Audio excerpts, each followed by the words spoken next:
So thank you again for tuning to my channel today. I'm Inspired Grizel, and if you haven't subscribed to this channel, go ahead and do so. So on here we share content on love, on relationship, on worship, just pure good stuff, right? Pure good stuff. So today I'm gonna share sharing with us something, that a video that I've been postponing for some time, but since my 1 year anniversary is next month, I thought it's time for me to share this. So I'll be sharing with you my love story, how we met, and how I knew he was the one, right? So I'll just begin to share as the best way I can organize it. So I hope you sit back and enjoy. Share, like, subscribe, right? So, I'll begin by saying that being purposefully single is most often than not easy, but it's worth it. It's always important to wait on God. I'm not saying God will tell you the name, oh, this person is your husband or that person is your wife. Yeah, for some people it depends on your walk with God. For some people, God has to outrightly tell them this person is, right? But for other people, God will lead you different ways. So for me, this is my way that God led me. I'm not saying it's not a standard, it's not a norm. No, nothing like that. Okay. So before I met my husband, there were other people coming to me somewhere, even like, God has told me you're my wife, and I'm like, oh, sorry, God didn't tell me. And some part of me felt like, okay, even though God didn't say, let me just try and see if I can understand this person. But I mean, as we began talking, I just knew like, oh no, this is not it. Because one thing for me, I knew what I wanted, and I knew what God wanted for me, because of where he's taking me to and what he's called me to do. So most times, before we even get into all this husband wife thing, there has to be a purpose, because if that person doesn't align into it, why are you even going? Okay, so I've known my husband since university. Yeah, back then in the university we met in a Christian non-denominational fellowship for youth. And I remember the first time I went to that fellowship, I saw him, and honestly I thought he wasn't born again. He was looking to those kind of guys that I felt like he was just in church to get the girls. And I just know this kind of guy is not in my league. Somehow he's too Frenchy. I don't know if you know what that means, but to me that's how it was. And it was just about knowing God, fellowshipping together. Then I felt like he was too zealous, too like too much fire, too much something like that. Now I also love God. He loved God, but I just felt like he was a bit too, I don't know. But I mean, long story short, we became friends. We're just friends like that, cool, but nothing serious and nothing special. Just like, and he was also too nice and very gentle towards other ladies. And I was like, in my mind, maybe one of them even is his girlfriend. You know how some of these brothers can be, right? But that was just it. And when I left there, we became friends, and we kept in touch, but not often at all, not often. But funny thing, when I went to Yaoundé, that was sometime in 2012, and by then I was in a totally different relationship, and I was checking one of my diaries. Then I discovered he was among the list of the supposed men I was praying for, or guys that I thought could be suitors to date. I don't understand how his name was there. This is something I discovered now when we knew that we were supposed to marry each other. So okay, I'll fast forward a bit, right? Like, this is gonna be a very long one, but I'm gonna fast forward. So for me, first things, I knew that I was gonna get a man that is God-fearing. Now I had a little list I have made some time back.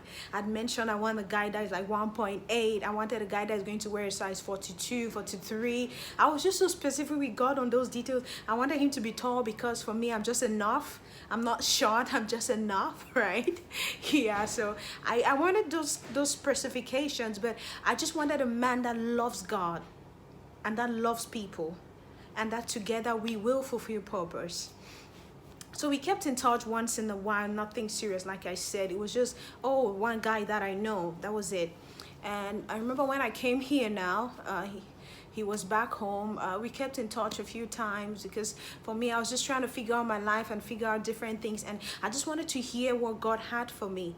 And I discovered at a point in my life, God had told me some things that were going to happen in the next 3 years then, and he never mentioned marriage. So I was telling God, I kept counting. I was like, God, I've passed the period you said. What's happening about this marriage thing? Why are you not saying anything? Because for me, God is my father, and I'm allowed to have that kind of, relationship discussion with him, right? So it was on and on and on and on like that. It was just me trying to figure out, people telling me you're taking God too serious, or find a man to settle. But bless God, my family never put me pressure. I don't have that kind of family. I'm really grateful to God. They never bother you about marriage. They let you do it the way you want. If you care, you bring a purple man, an oxblood man, green, whatever. Let it be your choice, because you're going to be the one to live with that man till forever, okay? So now, okay, so fast forward, last Shiloh 20. Oh, if you're not used to Shiloh, I fellowship in Winners Chapel, and we have this annual program called Shiloh, and it's just a time of just meeting with God and just laying it all out, just enjoying his presence. So Shiloh 2017, that's like 2018, right? I was doing the second day of Shiloh. It was a time of prayers, and I was just praying to God. I was telling God, okay, I've been asking you this many things I had. What are you saying about this area? So each thing God was saying, I was writing them. I have my notepad. I was more of listening.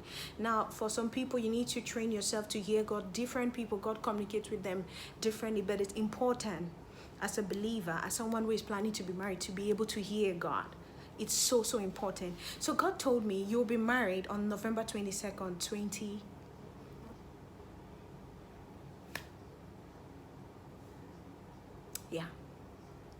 22nd of November 2018. And I was calculating, is this for real? Now Shiloh is in December, right? And I'm calculating, okay, if God is saying November, that's in like, give or take 11 months. How is that gonna be? And then he told me, because I was asking that question in my heart, and I could hear him answer right away. I'm not a man, I'm not your mate, I'm not speaking to impress you. So when I say something, you believe it. Let me do what I'm doing. And I wasn't in any relationship. There wasn't that potential person. No, there was nobody. It was just me. And I'm asking God, how is this gonna be? December came by, January came by. I'm talking about 2018, right? Because I'll be a year soon in marriage. So December went by and finished. Now we're in 2018. And I'm supposed to get married that year. And today, there is nobody. There's even no potential. That person I feel like I can connect with, that person. So I remember then, I think at about January, February, like that, one other guy came. He was claiming to be serious, I think from Instagram or something. But the kind of things he was saying, I knew this was a no road. And for some strange reason around that time, my husband now, he wrote to me, and I was super surprised. I think I had a dream before that day about him, and then the next time he wrote to me, and I was super surprised because we haven't kept in touch for some time, right? And now he's just living his life ministry, doing stuff that God has called him to do. And it coincided with my dream, which was a bit, I was like, what's going on? So I was like, I told one of my friends, and she's like, the first thing she told me was like, what if God is saying that that's your husband? Because she's been on this for some time. But I'm like, no, I and this person, we don't even click. He's a typical French guy. If you're from Cameroon and when you hear French guys, you know what I mean, right? If you don't know, well, that's a topic for another day. So when he wrote to me, I was like, okay, that time I'm just chilling. I'm just enjoying myself. Like, singleness is so good. I was just enjoying God. God was teaching me a lot on marriage, on so many things. I was just truly single. Because another thing is, you have to be truly single to get to that stage. If you are not truly single, no man is going to complete you, okay? So I will take it up from there another day, or maybe today, but this is going to come in 2 parts. I don't want it to be too long. So if you love my journey so far, if you love our love story, keep watching, like, share, subscribe, and watch out for part 2. Love you.